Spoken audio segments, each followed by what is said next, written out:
Are you an energy healer or want to be an energy healer, but you feel like some of your channeling gifts might be blocked? I'm going to share a Akashic alignment session that I did with a client that might help you on your journey as well. So she was asking questions around her soul purpose and her abilities, and she was giving me some background story about how she was just naturally channeling because of the family life that she grew up in. She had a lot of like spiritual, magical like people in her family, but it seemed like she wasn't able to channel super clearly. Almost like when she was reading somebody, it was like she was having to dig so much for the answers and they weren't coming through clearly, almost like she had a filter lens over. And so we did some discovery of why that might be. Before I got on the session with her, I actually went into her energy field to talk to her higher self and her guide team to see if they had anything that they wanted to share. And they took me to her sacral chakra, and I saw that it was lined with Himalayan, like salt cave basically, and there was a pool right next to the cave walls. And I said, oh, is this representative for emotions? Because a lot of times that's what's going on in our sacral chakra, blocked emotions or blocked creativity.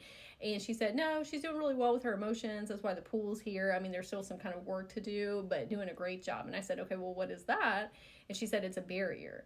And I said, what's the barrier? And this might be a little triggering, so I'm going to say that beforehand. If you're in a sensitive place, you may want to tune off now, okay?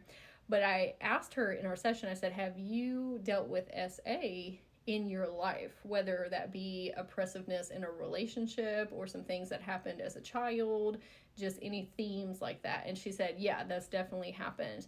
And we talked through those things. And even though it doesn't seem like it would be correlated with your channeling abilities, your sacral chakra is over sensuality, it's over creativity, birthing things, not just babies, but projects, or you're bringing your soul mission onto this earth plane, stepping into that. It's also your creative expressions, like if you like to dance or you like to paint, all these different things. I said, but it also has to do with your channeling abilities. That is very divine, feminine energy. And if you have had to be in your masculine energy because of safety trauma things having to do with SA, sometimes you will put up these wall barriers saying that's not safe.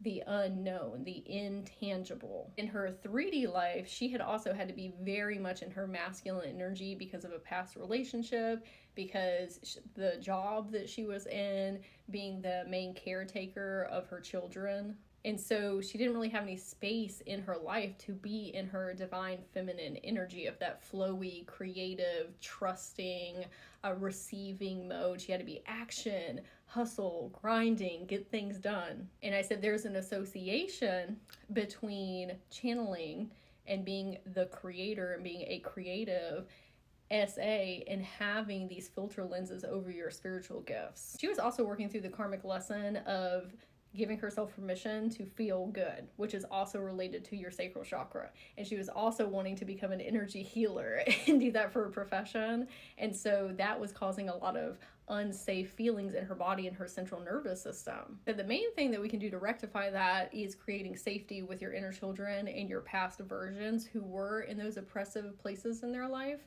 and explaining to them, hey, we're safe now. It is okay for us to feel good. It's okay for us to feel joy and happiness and magic and bliss. And when you do feel those things, you need to take a moment and actually feel them in your body and tell those younger versions, hey, how does this feel? Doesn't this feel great to feel good? Notice our surroundings and that we are safe in this now moment, because your cells and your DNA hold on to trauma memories. Even though you have maybe worked through them consciously and you consciously know that those things are not happening to you anymore, your central nervous system and your DNA and your cells are having a physiological response to those things that have happened to you in the past. And so this is where we have to come in and start healing our central nervous system and showing it, hey, we're in a completely different space in life. We're safe right now. And it actually feels good to feel good, because some of those frequencies can be very foreign to your body. Like when I started experiencing peace, I naturally wanted to gravitate towards more anxiety and drama and chaos, because that's what my body was used to. And even though it was negative, it was safe because it was the known. And so when I started experiencing peace, I really had to sit there and say, hey, doesn't this feel good? look around us. Nobody's trying to yell at us. Nobody's trying to oppress us. Nobody's trying to harm us. We are completely safe right now. And I did that incrementally. And it's almost like you have a battery container for how much you can hold of frequencies, and you can increase it more and more and more. But you have to do it a little at the time, especially if you have inner children or past versions that have been hurt over and over and over again. We don't have to try and feel 1,000% of peace, even if it's 1% or 2% at a time, and just noticing that we're safe, recognizing that, acknowledging it, telling them how proud you are of them for feeling that and trusting you to allow them to feel it. That is what heals these wounds. I was saying that when you have experienced SA, sometimes that can cause just overall trust issues with other people and self, but it can also cause trust issues with the universe and the unknown and like change. And so that's where we have filter lenses and blocks from downloads and intuitive nudges and information from our guides. Because your natural reaction is to be more in masculine energy, where you can take tangible external steps to create changes in your outer reality. Well, feminine energy is being in the flow and receiving and everything being easy and a vibe and being in your creative outlets. And so you have to teach yourself it's safe. So I was saying a couple different things that you can do to heal your sacral chakra if you have experienced that in your life, or you're just feeling overall blocked in your creative expression, is working with dragons.